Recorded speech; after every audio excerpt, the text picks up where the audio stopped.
Welcome back, kindergartners, to our read aloud of My Father's Dragon. So today we're going to read chapter 2. And whenever you're reading a chapter book and you start the next chapter, it's always a really good idea to do a recap of the chapter that you read last.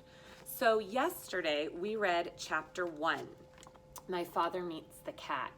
And if you remember, he met an old alley cat. This character, the little boy, met an old alley cat, and he decided to take the alley cat home with him.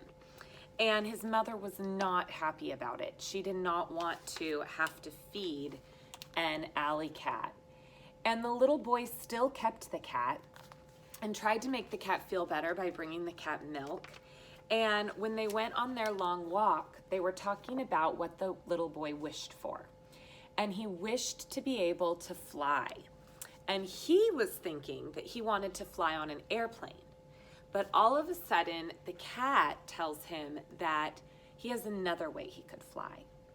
And the cat starts to tell the little boy about this mysterious land that he traveled to. Now, you should have your own copy of this map at home, so you can now follow along with the story to understand what was happening. And the cat was talking about how he went on a ship to the island of Tangerina. But when he got there, he noticed that the bridge of ocean rocks connected to Wild Island. Now, if you remember from yesterday, what the story said about Wild Island was nobody ever went there, because it's inhabited by wild animals. Remember, inhabited was that big word we talked about yesterday that means wild animals live there. And because of that, nobody wants to visit Wild Island. So the cat decides to go across the rocks and travel to Wild Island, where the last line of chapter 1 said, he saw something there, or she saw something there, that made her want to weep, which means cry. So today we're going to read chapter 2, which is called My Father Runs Away. And the first picture that we see in chapter 2 has Wild Island on it.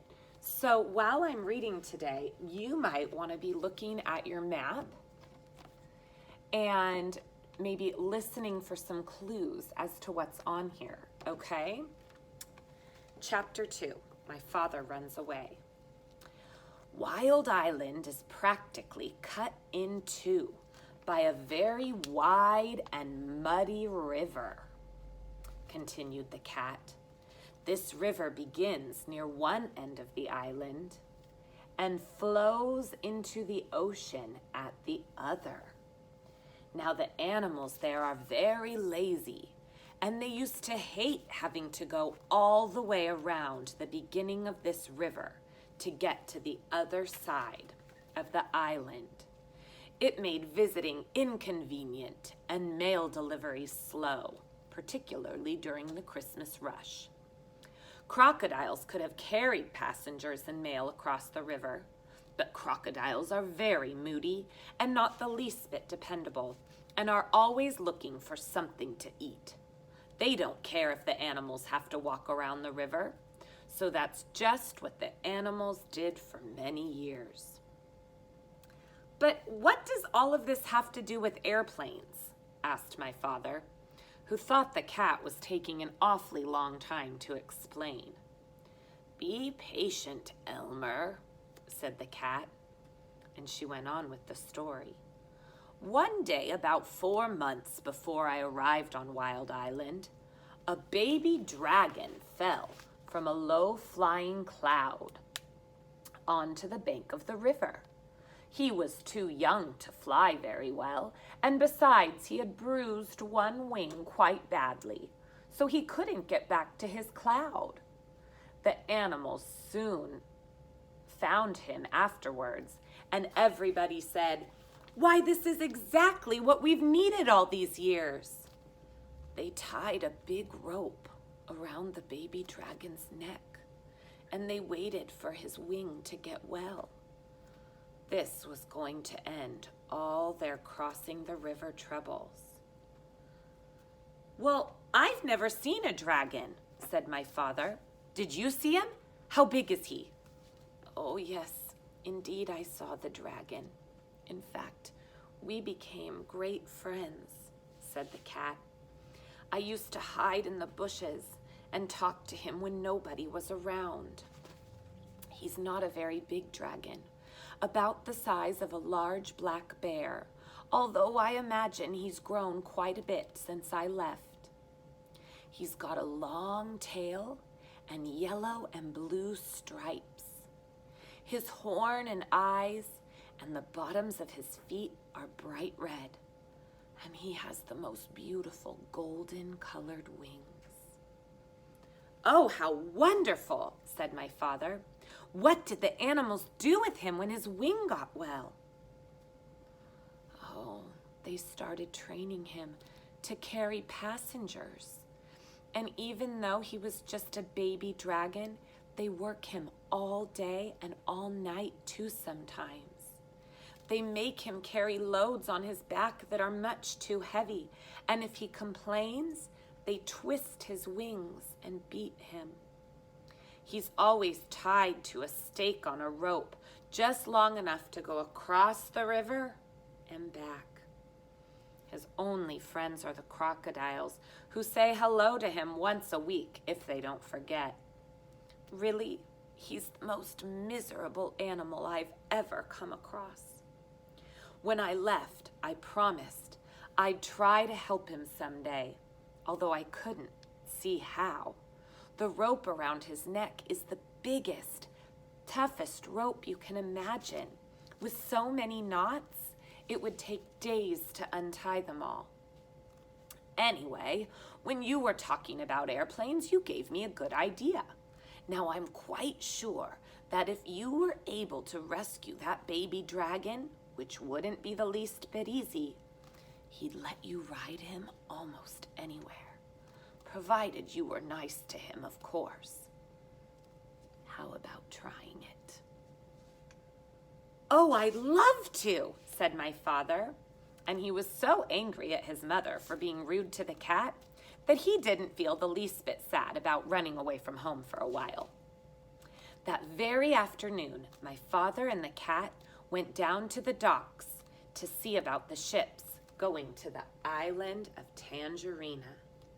They found out that a ship would be sailing the next week, so right away they started planning for the rescue of the dragon. The cat was a great help in suggesting things for my father to take with him, and she told him everything she knew about Wild Island. Of course, she was now too old to go along. Everything had to be kept very secret, so when they found or bought anything to take on the trip, they hid it behind a rock in the park. The night before my father sailed, he borrowed his father's knapsack, and he and the cat packed everything very carefully. He took chewing gum, 24 pink lollipops, a package of rubber bands, black rubber boots, a compass, a toothbrush and a tube of toothpaste, 6 magnifying glasses, a very sharp jackknife, a comb and a hairbrush, 7 hair ribbons of different colors, an empty grain bag with a label saying cranberry, some clean clothes, and enough food to last my father while he was on the ship. He couldn't live on mice like the cat, so he took 25 peanut butter and jelly sandwiches and 6 apples, because that was all the apples he could find in the pantry. When everything was packed, my father and the cat went down to the docks to the ship. A night watchman was on duty, so while the cat made loud, strange noises to distract his attention, my father ran over the gangplank onto the ship. He went down into the hold and hid among the bags of wheat. The ship sailed early the next morning. So he's off on this ship, and he is sailing now to the island of Tangerina. which is then where he can get on these ocean rocks and head on over to Wild Island. So that's where we're going to stop today. Chapter 3 is called My Father Finds the Island. And so what I want you to do is I want you to look at your map, because this is where he's sailing to. And now our story's really going to begin, because he's going to find Wild Island. So I want you to use your super duper X-ray eyes and really check out what animals you might see on Wild Island. Then, when you think you've looked at the map enough, I want you to turn it over to the back, because these are the things that the cat told Elmer to pack in his knapsack. Now, we don't use the word knapsack usually. We use the word backpack. So I want you to think in your head that Elmer has a backpack on. And in it, he has very strange things. These are not things that I usually pack on vacation. So we know he's going to do something with these amazing things, but we have no idea what they are. So every time you're listening to this story, I want you to take this out, and I want you to take out your whiteboard marker. And as Elmer uses these things in his backpack or in his knapsack, we're going to cross them out as we go, okay? So this copy is my copy. You have the exact same one. So let's read through these again, and you can touch each star as I read them. I know you can't read yet, but these are all in different colors to help us find the right words, okay? So the first one says chewing gum. That's interesting. 24 pink lollipops. A dozen means the number 12. So 24 would mean 12 and 12.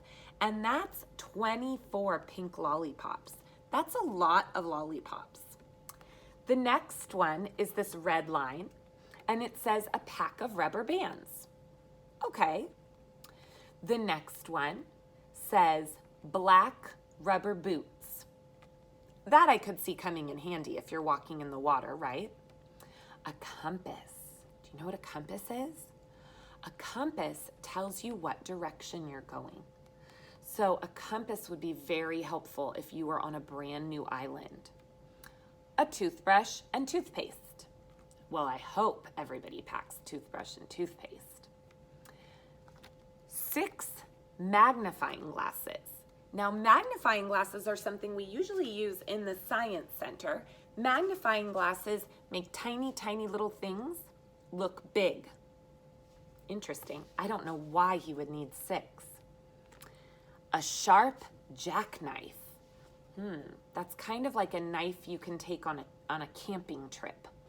So that might be useful if you're on a wild island, right? A comb and a hairbrush.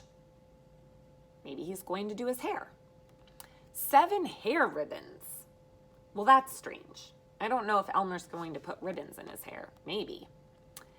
Empty grain sack labeled cranberry. Well, a grain sack is like a big bag.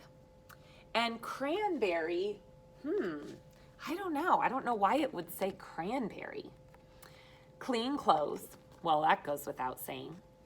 And 25 peanut butter and jelly sandwiches. I wrote PB&J.